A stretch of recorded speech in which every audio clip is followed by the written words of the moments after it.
Big militarized power seeking for geopolitical greatness has launched a full-fledged military offensive against a smaller neighbor aimed at invading the country.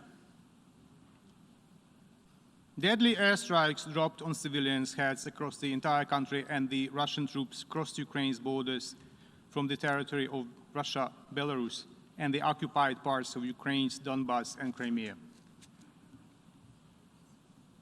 Does it remind you of something, doesn't it? Indeed. Very clear parallels could be drawn with the beginning of the Second World War, too.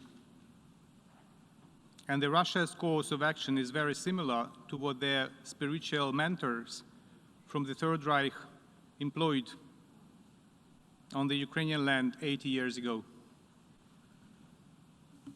Just one, the most recent example of human sufferings, example of war crime. As all of us were on our way to the General Assembly today, the Russian army shelled with Grad multiple rocket launcher systems the residential areas of the city of Kharkiv, the second biggest in Ukraine.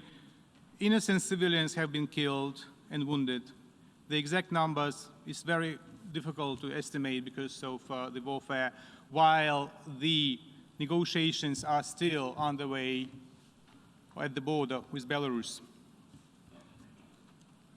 We therefore express our gratitude for overwhelming support that made this decision on the emergency session possible.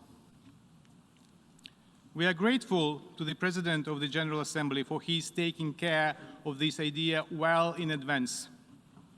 We appreciate the engagement of the UN Secretary General, who has taken a very strong stance in support of peace, in support of the UN Charter.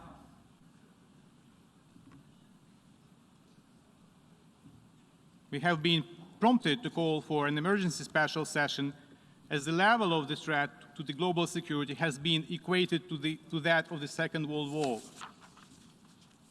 or even higher, following Putin's order to put and alert Russian nuclear forces. What a madness. If he wants to kill himself, he doesn't need to use nuclear arsenal. He has to do what the guy in Berlin did in a bunker in May 1945.